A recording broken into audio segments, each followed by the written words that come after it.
Sunday, February the 9th, we have 3 games, very early games, an unscheduled post-game show. This wasn't going to happen, but the stars have aligned. We will get to all of the action, some injury news, and then I'll let people settle in and watch the Super Bowl. Yeah, Super Bowl. That is on today. I'm pretty sure it is. I'm obviously not an NFL fan. This is the Sunday post-game show. Let's go balls deep. I'm the type to get shit done. You the type to observe. March Madness on my speakers, but today's November 23rd. Got something loud in the blunt, yeah. I don't say what I want, yeah. Probably somewhere sunny getting tan. Foreign women in the sun, yeah. That's all that I need. That's all that I need. That's all that I need. Got my brothers with me. Got my brothers with me and my mama's healthy. That's all that I need. Welcome to the Balls Deep podcast, brought to you by Fantasy Basketball International. I am Adam King. Find me on Twitter and Blue Sky at AdamKing91. Find us, Google Podcasts, Apple Podcasts, Spotify, YouTube, anywhere, everywhere you consume your fantasy basketball content. We are also part of the Old Man Squad at Old Man Squad on Twitter. All right, only 3 games, so it'll be a quick one. And then I will get going, head into the office for the day. We had some injury news. The games had well and truly started by the time, well, the first game anyway, by the time I woke up. I haven't checked my lineups yet. I hope I set them all. In saying that, a lot of the players I had in my lineups either were out tonight or were out by the end of the night. The Hornets rested a lot of guys, whatever. Not really taking it seriously at this point, a lot of these teams. So just get used to it until the NBA steps in and does something about it. This is the way fantasy basketball is going to be, which is a little bit disappointing. If I don't know if the league will do anything, but anyway, I'm not going to rant about it too much. So we'll talk about who was in and who was out for Charlotte when we get into the lineup there. But we did get an update from the Bucks on Giannis. So he is going to be out through the All-Star break. He had missed, I think today was his 4th game. Unlikely he plays in the All-Star game. Hopefully that frees up a spot for Trae Young or potentially LaMelo Ball. LaMelo Ball was also out today, but that was really just because the Hornets are being the Hornets. So we will see what happens if they do ultimately rule Giannis as unavailable for the All-Star game, whether we get a LaMelo or Trae sighting. Let's get into the games. The first game of not the evening, first game of the afternoon, the Charlotte Hornets at Detroit. Detroit get the win 112-102, probably a little closer than Detroit would have liked against this Charlotte team. You can see there on the screen if you're watching along or if you're listening after the fact. The Charlotte lineup was weird. Let's call it weird. Miles Bridges, obviously he's been playing very well and will continue to do so because he is apparently the only one that can play more than one game in a row. He had 30 points, 9 rebounds, 3 assists, a steal.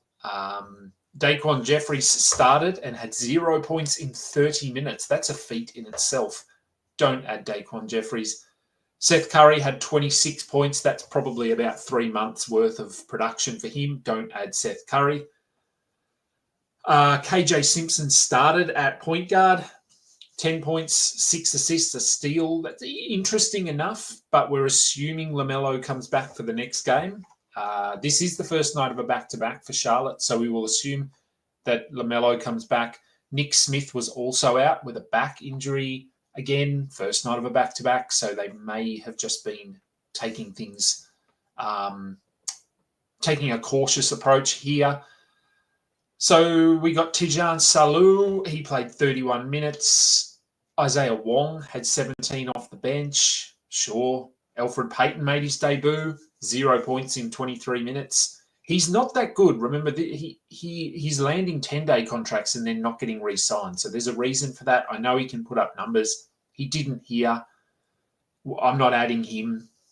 Moussa Diabate got the start, but left after just 7 minutes and did not return due to an eye injury. Now, these eye injuries often can result in 1 or 2 game absences. Anthony Davis had one earlier in the season. I don't think he missed a game. So we will have to wait and see what happens here. Mark Williams was also unavailable. Obviously, they're dealing with that rescinded trade. Maybe he lines up tomorrow, but we will see. I would assume there are a lot of games tomorrow. I haven't even looked that far ahead. Let's have a look. 1, 6, 7, 8, 10 games tomorrow. Okay, so streaming might be a little bit tricky tomorrow. But keep an eye on the Charlotte injury report just to see if Diabate is available, if LaMelo plays, if Nick Smith plays, if Mark Williams plays, because that changes all of this value from tonight.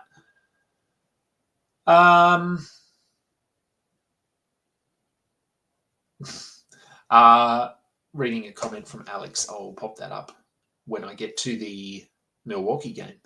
For Detroit, Cade Cunningham returned, shot the ball poorly, but still had a triple-double with a steal and a block, 19, 10, and 12. Jalen Duren, 16 and 12 with a steal. Nice night for him against whoever Charlotte rolled out. It was a bit of Taj Gibson. They went small. So a good night for him. Asar Thompson, only 23 minutes, 16, 8, and 4, 2 steals. Productive. It's against Charlotte. Tobias Harris, 20 points. Didn't do a lot else, but he has obviously been playing a little bit better. Malik Beasley moved back to the bench and had 17 points with 2 steals. Continues his very good season. Schroeder made his debut, 15 minutes, 5 points, 3 assists. Based on that, we're not adding him. They did roll out some Ron Holland. Marcus Sasser did not get into the rotation. So we'll keep an eye on Schroeder. But at the moment, yeah, I think based on this performance, we probably don't need to roster him. There could come a point where they maybe start him over someone like a Tim Hardaway, but we're not there yet. All right, next game of the day. Philadelphia at Milwaukee. Bucks get the win, 135, 127 with no Giannis. Another loss for the Sixers. Surely they're going to throw it in at some point. I don't know. I'm pretty sure their draft pick is protected. So if it falls outside the top 6, they lose it, which to me, you need to tank here. Because if you finish in that play-in, you could see your pick fall inside the top 6 if you want to keep it, but there's a good chance that you get number 8 or 10 or something. So, yeah, it'd be interesting to see what Philly decide to do here post All-Star break. Paul George, 3 steals, a block, 12 points. It's fine. You can't trade him. You just have to hold him. Joel Embiid had 27 and 12 with 6 assists, a steal, and a block. So he will continue to put up numbers. It's just how healthy can he stay. He went on record, I think, with an interview with, I don't know if it was Malika Andrews. It was someone, basically Captain Obvious, saying that he needs another surgery on his knee. I mean, I think I've been saying that for however long. The 2 surgeries that he's had were the wrong ones. He doesn't get the meniscus fixed. He just gets almost like a Band-Aid solution so that he can play in the playoffs or play for whatever. And then it's coming back to haunt him and the Sixers now. So, yeah, and look, even honestly, a surgery is his best chance at getting back to anything close to full health, but it's certainly not guaranteed. So we will see what they opt to do with him. Tyrese Maxey had 39 points. He's been amazing this season. Very quietly, I think, because Embiid gets a lot of the attention, obviously. So, yeah, it's good to see Maxey. I mean, he's the best player on this team at this point. Kelly Oubre, roster him, 10 points, 5 rebounds, 3 steals, a block.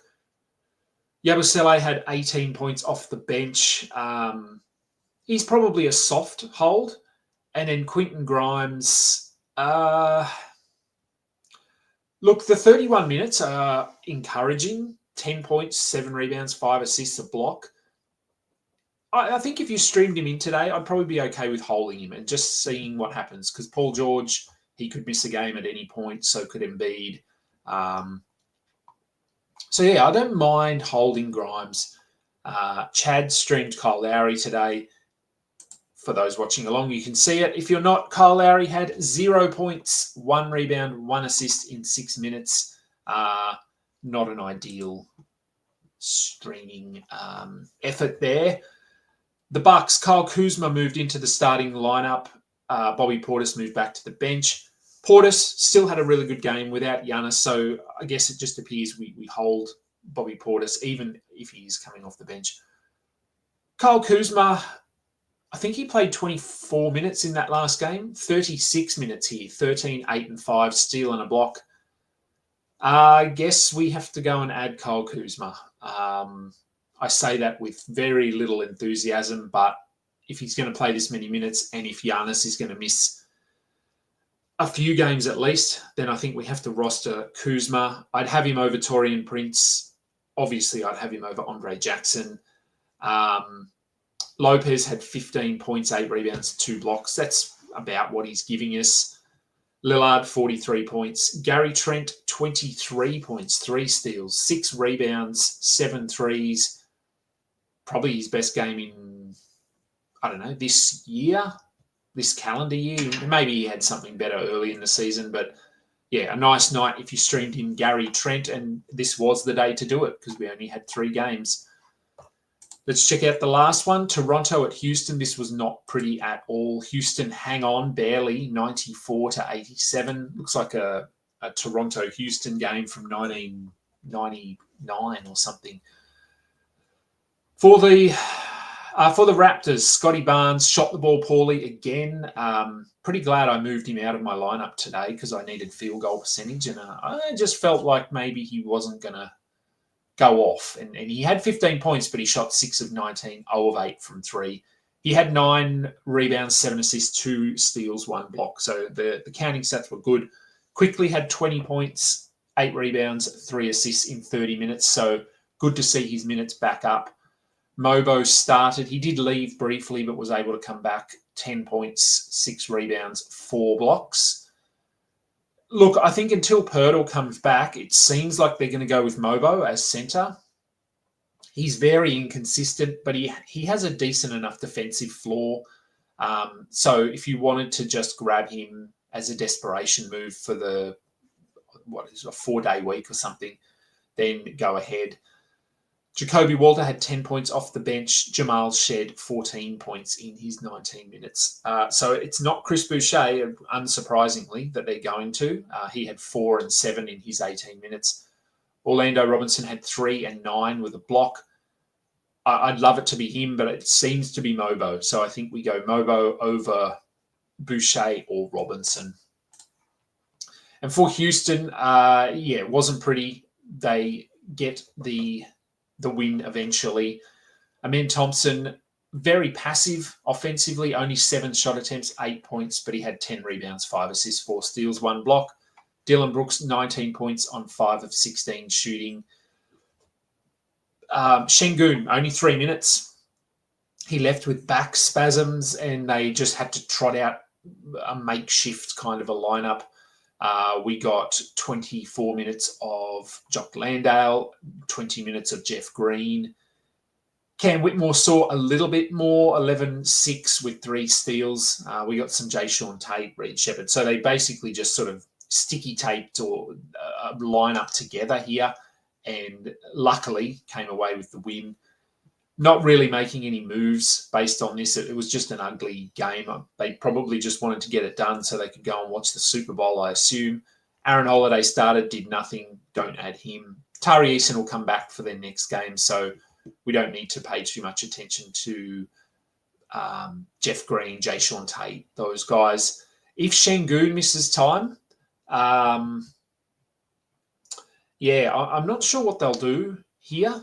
They don't really have... I mean, Adams is there, but he can't play more than about 24 minutes. He was out just ankle maintenance in this one.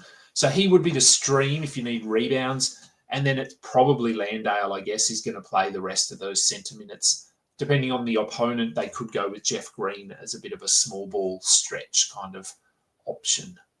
All right, let's get into questions very quickly, and then I will hit the road.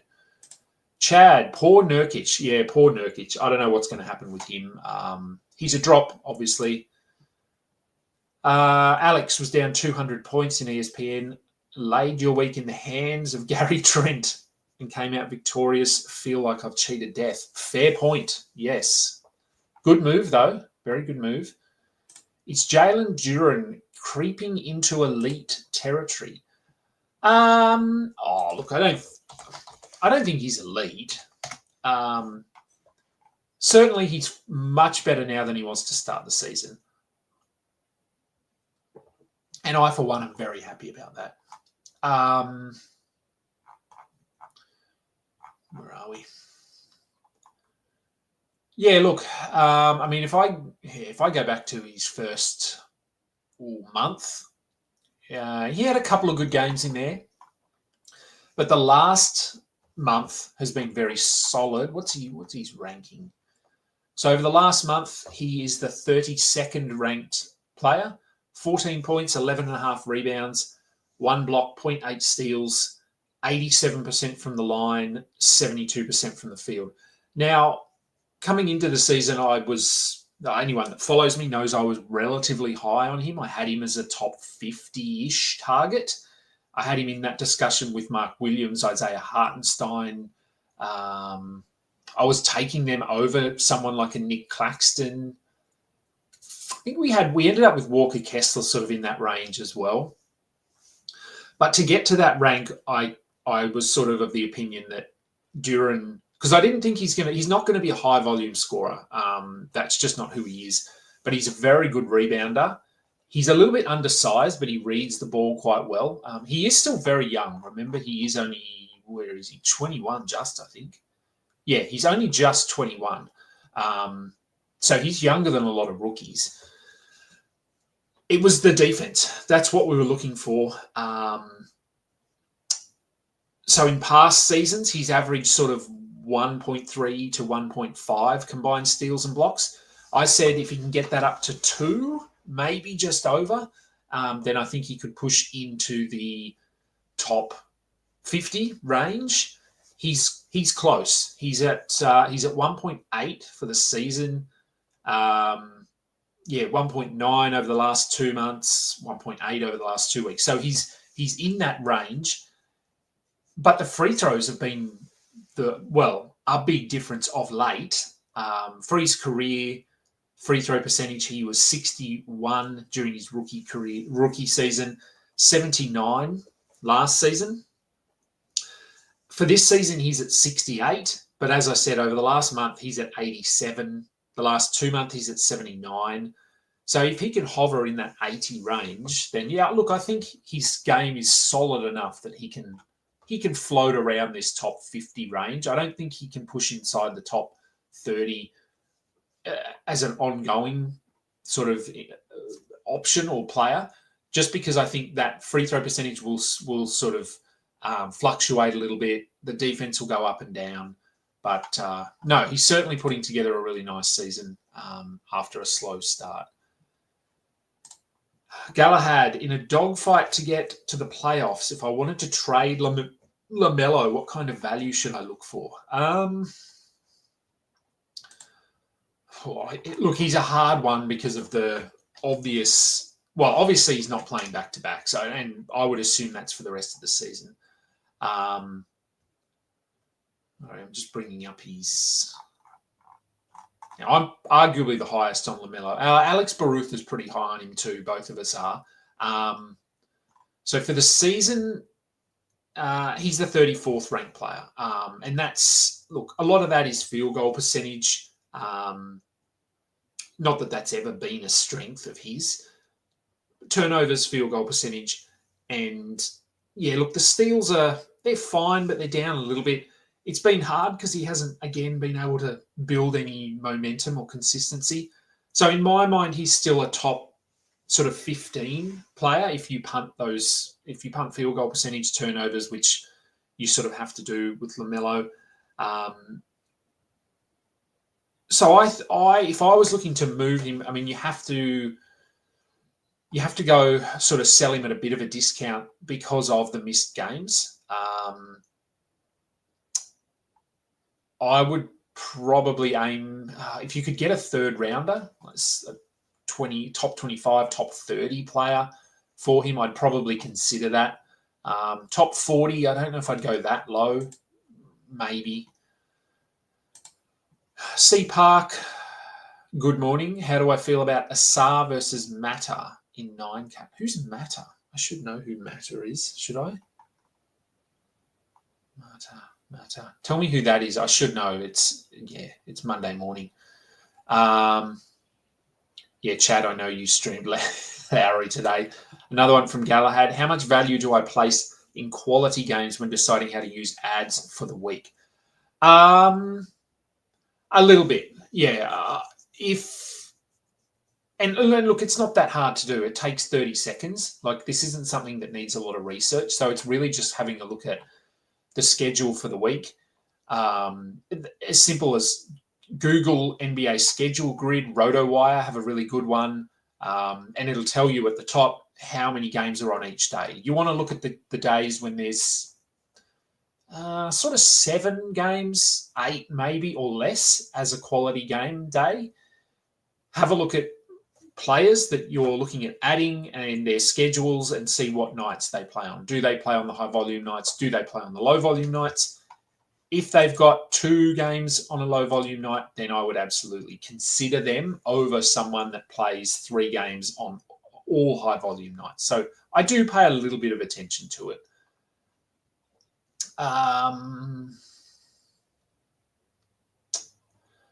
Phillies roster next year: Maxey, McCain, Paul George, Yabusele, 50% of Embiid, Oubre, Council, Edwards, and the draft pick if they tank. Yeah, look, they do have a decent roster. Injuries have obviously been a big reason for their failure this season. Let's call it failure. But part of that is on them. I mean, they've invested in Embiid till 2029. And these knee injuries are not something new.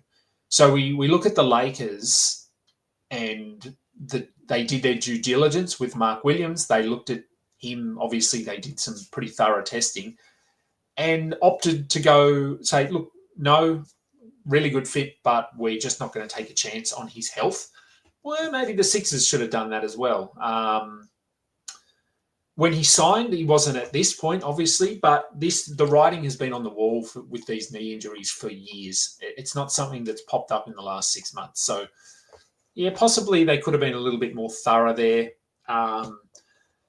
Paul George, like the finger injury was a bit unlucky. The knee injury he suffered in the preseason, I think, a little bit unlucky, but he also has an injury history. I think they are fully aware that Embiid's window of being able to actually play is not huge, and so they're trying to just throw pieces in to try and win now. Paul George was someone they saw as a difference maker, and he can be, but he's been injured. But I do wonder as well whether some of his absences have been related to the fact that Embiid is usually out, and yeah, so we'll see what they do. I'm obviously not making those decisions. What's the level of alarm with Michael Porter Jr. considering his Ben Simmons-esque history? Look, it's always there. There is always in the back of your mind with someone like Michael Porter Jr., who's had 2 back surgeries, I think, that it's going to plague him. So it's there, but he's been relatively healthy the last couple of years. So it's nowhere near as high as it is for Ben Simmons for me. Nerdy Nerd, is Reece Shea a hold in a 9-cat league? He's very borderline. If you need points, sure, but he's only playing 25 minutes a night and he's doing nothing other than getting you sort of 15 to 16 points. So if that's all you need, then you can, but you could get more value, I think, streaming that spot. Matt Carmody almost lost this week because of Trent. You won by 1-3 and finished the week 5-4. Yeah, Gary Trent, eh? It's that time of year already. Is it worth trying to trade for PG? I wouldn't personally. I guess now is a good time, as good a time as any, because you can probably buy low on him. If you have any confidence in him, I don't, but now is the time if you wanted to do it.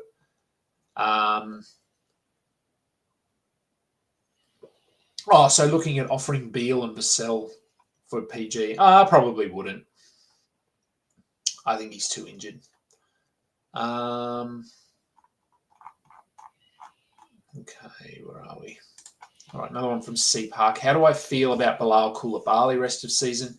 He's hurting me in different cat per game, but he seems to hold even in an 8-team league. Yeah, look, he is one of these players that I think is a hold, but is going to hurt you in certain categories. His offensive game is much better than it was. I'm not going to say he's polished offensively, but he's better. I mean, you look at his last few games, 17, 16, 11, 26, 14, 6, 8, 16, 12. It's very up and down. The field goal percentage ranges from anywhere from, I mean, he shot 16% in a game all the way up to what he had back-to-back 56% games. It's pretty inconsistent. I think when all is said and done, he's probably going to end as like a top 120 player. But he typically does enough across the board. The defense is relatively consistent. He had a triple-double randomly. I think he's a hold. In a top 8 league, maybe not. That's probably where I would consider dropping him. 10-team leagues, pretty close. 12 teams, yeah, he's a hold. All right, Shining Knight, should you avoid Lowry as well? Yeah, well, yes. I mean, he's not going to play back-to-backs. So, yeah, if you're looking for quantity of games, I wouldn't go after Lowry.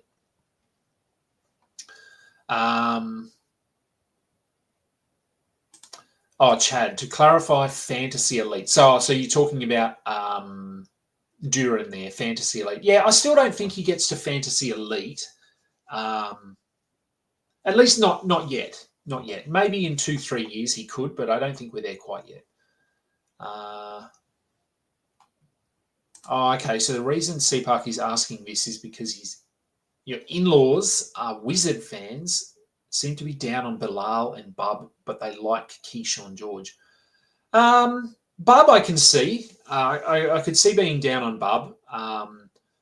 Bilal, yeah, look, I'd be as high on Bilal as I am on Keyshawn George. I'd be higher on both of those guys than Bub, obviously.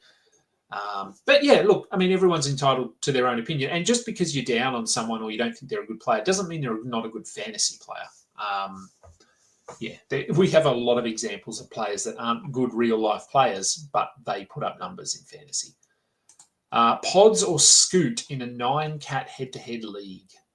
Ooh.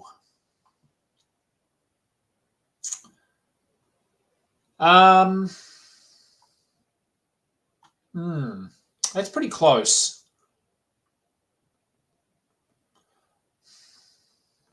I might go Scoot just. Yeah, I'm not convinced on Pods yet on his role. It has looked much better of late. Scoot, at least we know we're only going to get 25 to 30 minutes. Pods, I think Scoot can do a little bit more in less time and has a bit more upside, but maybe Pods is slightly safer despite the uncertainty. I don't know. It's pretty close. I'd probably, if I need assists, I'd go Scoot. If I don't really need assists, I'd go Pods.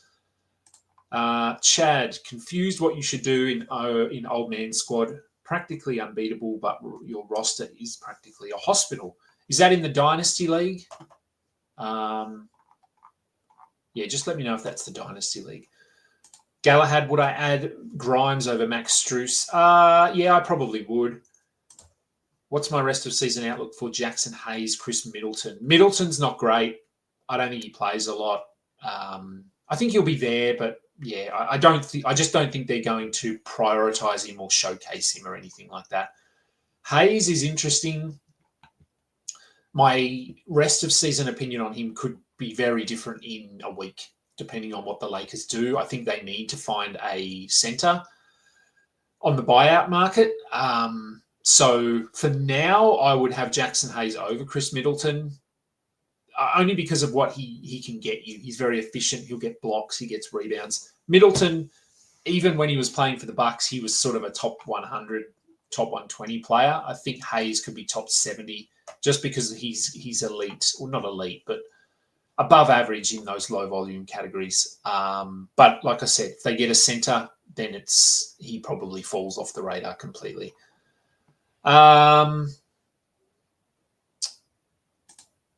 Cookie Monster, Eddie's very sad about, Mark Williams. This is certainly possible. I thought about this straight away, the fact that with everything that happened and his reputation was somewhat tarnished here, I think people, just widely speaking, are going to go, oh, is this guy just washed and he can't play anymore? And that would then almost sort of make him come in with a chip on his shoulder now and something to prove. Do Charlotte just let him go? And not let him go as in trade him or something, but just let him, okay, you're starting, play 30 minutes, off you go, let's see what you can do. There's a chance of that, but Charlotte being Charlotte, I still don't think he plays back-to-backs or anything like that. I haven't listened to Josh's yet. I guess I'm sort of that same opinion. I think I talked about this on my show yesterday, I think I did. The fact that I don't think they found an injury as such. I reckon when they were doing their testing, they found precursors for injuries. And they basically just said, we don't want to take a chance here. So I would hope that the Lakers, just to help Mark Williams, would come out and say something like that. Look, no, we don't.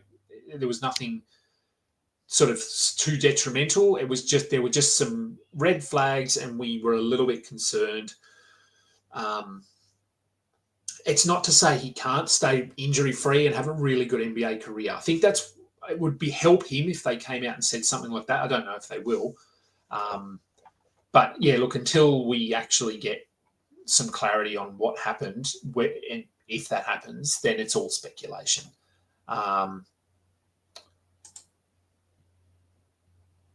Buzelis. Oh, that was a question. Where was that question? Asar versus Buzelis. Okay. Probably Buzelis, I think. Picked up Jackson Hayes. Is he worth holding for now? In your league, pretty borderline, but yeah, in most spots. What are my projections for Collier, Koulibaly, Suggs in a points league? I would go, if I was going ordering them, I'd probably go, they're all better in category leagues. I might go, that's pretty close, actually. I think Suggs has the highest upside, but he's doubtful again. This injury is just a little bit concerning. Koulibaly and Collier's roles are very secure, I think, at this point. So I might go Collier, Koulibaly over Suggs. But if Suggs can get healthy, I'd probably put him first. Do we think there is any chance that Len doesn't go to the Pacers and ends up with the Lakers? Well, look, there's a chance he doesn't go to the Pacers. I don't think the Lakers would be interested in him, though. Shout out to Mobo. Secured top seed heading into the playoffs. Very good, Mac Attack. Isn't it a weird time of year when Jonathan Mobo is winning us things? Do I reckon a trade for DeRozan while giving up Beal and Vassell is where both side for an underpay? Oh, is this for... Oh, okay. So giving up Beal and Vassell for DeRozan or an underpay. I don't think it's an underpay for DeRozan. I think, if anything, it's an overpay in my mind. Slightly. DeRozan, I don't think he's that great. I think it's fair. It's fair enough. if you're just really trying to get off Beal and Vassell, which I think you are, DeRozan's pretty solid, like pretty consistent kind of top 50 player. We know who he is. The addition of Zach LaVine hasn't really impacted him too much. He's not the player he was. Just remember that. He's not that top 30, top 40 player. He's more of like top 50 best case. I'd probably have him closer to top 60, which isn't significantly higher than Vassell or Beal. Dynasty League. It is the Dynasty League. Okay, so you're down OG, Russ, Case, and Ant, and then have an army of Hart, Collins, Cam, Dort done. Yeah, look, Dynasty League's hard. Waivers are pretty empty in that league. So, yeah. Look, I'll tell you, you should pack it in, shut it down, because that'll help me, won't it? I think I'm still relatively competitive in that league, despite the fact that I'm dealing with a couple of injuries as well. Draymond or Io? I'd prefer Io. I think Draymond looked better yesterday, but yeah, I'm not a Draymond guy, so I'd probably go Io they're relatively similar in what they do, so I'd go him. All right, time for me to go to work. Let me get that comment off the screen. Need that there. All right. Thank you, everyone, for listening. So obviously no post-game show later. We were able to squeeze it in now, which was good. There will be a pre-game show tomorrow, normal sort of time. You should be pretty back to normal this week, I think. Obviously, with the All-Star break coming up this weekend, I'm definitely not going to do 2 shows a day. I might do 1 show a day. It will sort of depend on the news. I might just do a mailbag show as well. So it might be that rather than our normal sort of, well, probably post. I don't know what time I'll do them, but I'll probably do 1 show a day, and maybe I'll do some themed kind of shows, like some stash. Well, we're not really stashing as much anymore, but late season targets. Mailbag,